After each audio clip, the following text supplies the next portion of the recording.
Madame, Messieurs, bonsoir et merci pour votre fidélité renouvelée à notre programme. Portrait, c'est à suivre.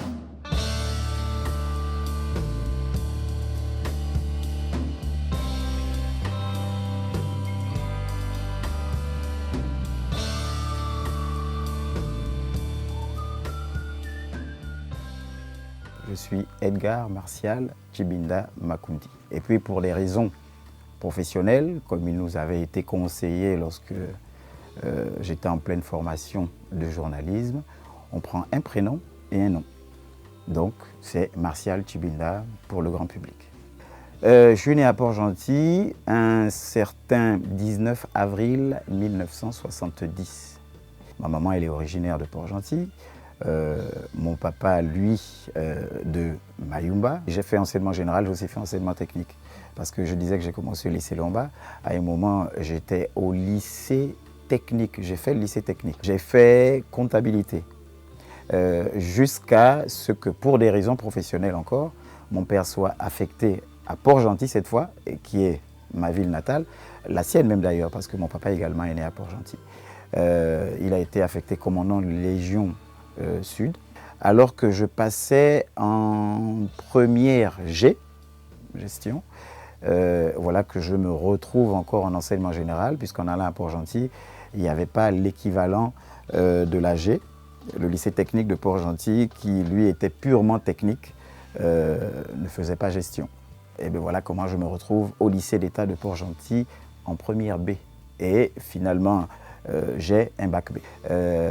J'avais eu un 12 et quelques, et normalement on avait la latitude d'aller poursuivre à l'étranger. Donc on a rempli tout ce qu'il fallait remplir, mais il faut dire qu'il n'y a pas eu de suivi derrière. Non pas de notre côté, mais plutôt du côté pédagogique. Je me retrouve en sciences éco à l'université. J'ai détesté la science éco. Et là, j'ai dit non, je vais faire ce qui me sied le plus, je suis allé en sciences du langage. Et je ne termine pas le cursus parce que j'ai comme une révélation, mais qui n'est pas venue de moi-même. C'est mon frère aîné, l'un de mes frères aînés, il s'appelle Jean-Marie Tchibinda, il est pasteur, qui me dira en premier, je te verrai bien journaliste. J'avais pris ça de manière assez tempérée. La révélation n'est pas venue tout de suite. Jusqu'à ce qu'après, j'ai mon oncle maternel, il s'appelle Victor Ossavou, lui également me le répète, fait toutes les démarches, qu'il a appelé l'école. Je suis allé à Yaoundé au Cameroun en fait. À l'ESTIC, ma mère se chargeait un tout petit peu de mes études supérieures, notamment à l'école de journalisme, et c'est l'occasion de lui dire toute l'affection que j'ai pour elle. Parce qu'elle m'a suivi dans cette folie, lorsque j'ai décidé, elle a cru en moi. Je rentre au Gabon, et là, c'est le chômage, d'abord. Pendant ces 2 ans, j'ai joué au tennis de table. Voilà, lorsqu'il y avait des sorties sous-régionales, on représentait le Gabon. J'ai même fait portier dans les boîtes de nuit. Et quand on est portier, on est pris pour un simple portier, donc je n'entendais toujours de belles. Hein, lorsqu'on dit non, non, vous passez pas, vous payez ou bien non. Et puis après, quand ça se passe mal, ouais, un simple portier comme toi. Bon, du coup, on ne va pas dire ah bon, non, non, on dit c'est pas grave. Et puis après, un jour, ah mais c'est le portier là, il est journaliste. On dit bon, c'est le temps, il n'y a aucune vérité que le temps ne révèle. Finalement, après presque 2 ans, l'affectation à Gabon Télévision, à RTG à l'époque, arrive. Elle date du 2 juillet 2000. Donc ça fait 21 ans que je suis à RTG et à Gabon Télévision. Donc j'ai commencé à la radio, donc à Radio Gabon en 2000. Quand j'arrive, c'est Alex Leoubi qui me prend sous son aile parce qu'il est le directeur des actualités parlées. Et puis c'est, oui, toi, le jeune, viens, bon, tu reviens d'où? Bon, là, ok. Donc tu as appris le journalisme, ouais, bon, allez, va découper les dépêches, allez, hop. Et je ne savais pas pourquoi il me demandait de découper les dépêches. Je dis, voilà, monsieur le directeur. À ce moment, il dit, oui, bon, suis-moi. Je dis, ok, allez, hop. Il me met au studio, il se met de l'autre côté, et puis il me dit, tu es venu faire le journalisme? Oui. Tu es présentateur? Oui, bon, allez, lis les dépêches. Et voilà comment j'improvise un journal sur la base des dépêches, parce qu'on avait le lien AFP à l'époque. Et dès que je sors de là, il dit, bon, ok, demain, tu commences les flashs. Authentique. Vraiment, c'est allé très vite. Demain, tu commences les flashs. Après les flashs, très vite, j'étais à la matinale, je faisais le 6h, lorsque Helmut Mutinga Boulingi faisait le 7h. Et c'est là que j'ai eu la formation d'Helmut, parce que lorsqu'il faisait le 7h, celui qui fait le 6h doit faire des papiers dans le 7h, et j'ai été formé comme cela au quotidien. Voilà, je me retrouve à la télé après, je ne sais pas si c'est la vision, de directeur des actualités télévisées de l'époque. C'était à ce moment-là Total Bécalé. Son besoin à ce moment-là de rafraîchir la télévision et les visages. Et j'étais parmi ceux-là qu'on a envoyés à la télévision. Lorsque j'arrive, j'ai été affecté aux 23h. J'ai toujours été aux actualités, sauf qu'à un moment, il y avait une période plus ou moins creuse. Monsieur Louis-Paul Folquet vient avec un projet, le projet de Midi Première. Voilà comment, journaliste de mon état, je me retrouve animateur. Il vient, il dit « c'est toi que je veux comme présentateur et tu auras comme co-présentatrice Angèle Vera ». Et voilà comment naît le couple Martial et Angèle. Mais je rassure les téléspectateurs qui jusqu'à présent supputaient là-dessus, c'était tout ce qu'il y a de plus professionnel. Le premier événement majeur de ma vie, c'est à l'âge de 3 ans, j'attrape la polio. Ma mère va au travail le matin et puis quand elle arrive, je suis porté. Et puis elle dit à ma grand-mère, mais qu'est-ce qu'il a cet enfant, il est porté. Et la grand-mère dit, mais je ne sais pas trop, depuis le matin, il veut pas marcher. Il veut seulement être porté. Et donc ma mère, bien sûr, me pose et puis voilà, et puis on constate que je ne me lève pas. Bien que j'ai des difficultés. Au départ, c'était les 2 jambes. Et donc oui, je marchais, mais vraiment handicapé total, quoi. Et mon père avait pris des renseignements et on lui a dit que j'étais encore jeune, trop jeune, il fallait atteindre une certaine croissance, au moins l'adolescence. Donc il a attendu que j'ai presque 14 ans. Donc là, je suis reparti en France.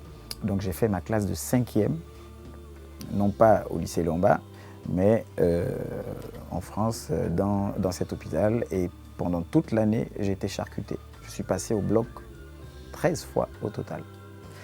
Alors, les interventions, c'était quoi? C'était bon, déjà, il fallait rallonger la jambe pour qu'elle ait la même longueur que l'autre.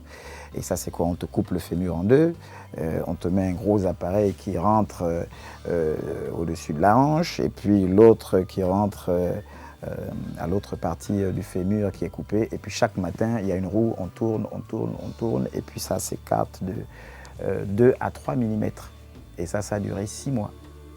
Et après ça, il faut que dans l'espace qu'il y a, il faut que l'os se reforme. Et voilà, entre-temps, on est plâtré. Bon, ça, c'est toute une période, une expérience qui m'a séparé de mon père, de ma mère, donc de mes frères et sœurs. Il faut dire que mon handicap m'a forgé, en fait. Mon handicap m'a forgé. Je n'ai jamais été un homme, un garçon d'abord, jamais été complexé. Mais alors jamais. En fait, je crois que j'avais pas le droit parce que mon père je pense qu'il ne le permettait pas. Et lui, c'était un homme de corps. Vraiment, il était juste droit. Il te donne la punition que tu mérites. Et je vous dis que moi, j'étais tellement dissipé que je sais que je recevais des baffes plus que mes frères et sœurs. Le rock vient justement à la suite de mon expérience à l'hôpital. Mais la passion du rock, de la salsa, c'est d'abord dans les gènes, je crois. C'est nos parents. Et puis, mon frère aîné, c'est lui qui m'a appris à danser. Et le rock, et puis la salsa et tout ça. Et on est allé jusqu'à monter un groupe de rock qui a été connu et reconnu au Gabon. Oui, on a fait le buzz dans les années, à l'époque où la foire était très en vogue. Le groupe, c'était d'abord les Stevens Brothers, comme les frères Stevens, parce qu'il faudrait que c'est un groupe où c'était d'abord en famille. Hein. Toute notre famille, que ce soit les hommes, les femmes, dansent. Et le rock et la salsa. Et après, c'était les costards. Donc ça, c'est le nom qui est resté, les costards.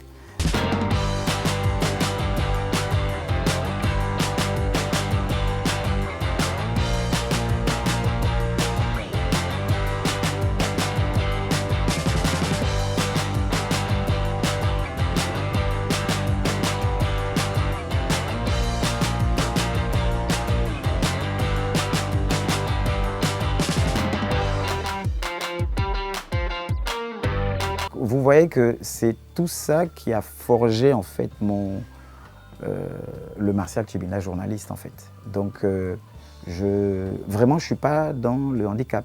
Je suis pas dans les faveurs non plus. Voilà. J'estime que lorsqu'on est professionnel, j'ai été formé pour ça, pour être journaliste. Mon père, oui, mon père a une place très très importante dans ma vie. Et si j'ai un regret par rapport à mon défunt père qui est décédé le 2 mars 2020 seulement. Si j'ai un remords, c'est de m'être rendu compte un peu tard à quel point en fait il aimait tous ses enfants et surtout à quel point nous également on l'aimait. Mais quand on est enfant, on est un peu éloigné ou dérouté par celui qui incarne l'autorité paternelle. Et mon papa, il incarnait l'autorité, mais l'autorité stricte et ferme. Et on a compris très tard seulement que c'était pour nous en fait. J'ai eu la grâce avant son départ, alors qu'il a fait plusieurs AVC, mon père. Avant son premier AVC, j'ai eu la grâce qu'il m'ait entretenu et révélé certaines choses. Par exemple, je sais qu'il est parti avec le sentiment du devoir accompli pour ce qui me concerne, c'est-à-dire pour la mission qu'il avait pour moi. Et c'est là en fait que je me suis rendu compte que lui, souvent on est enfant, mais on n'imagine pas du tout ce que les parents ont au-dedans d'eux. Mais maintenant que nous sommes parents à notre tour, on comprend, puisqu'on est passé par là, on comprend que les enfants ne peuvent pas comprendre. Je suis marié, père de 5 enfants. Je termine toujours mon journal télévisé lorsque je suis à la présentation par une sagesse africaine. D'abord parce que c'est africain et parce que je me suis rendu compte que nous sommes en train de perdre petit à petit certaines de nos valeurs, notamment dans la culture. Et j'ai trouvé que c'était un moyen pour moi de conscientiser les téléspectateurs, le public, ou tous ceux qui suivent, et de les amener à réfléchir sur une problématique, sur un état. La vie, en fait, est loin d'être un fleuve tranquille, quelle que soit la problématique. Rien n'est insurmontable.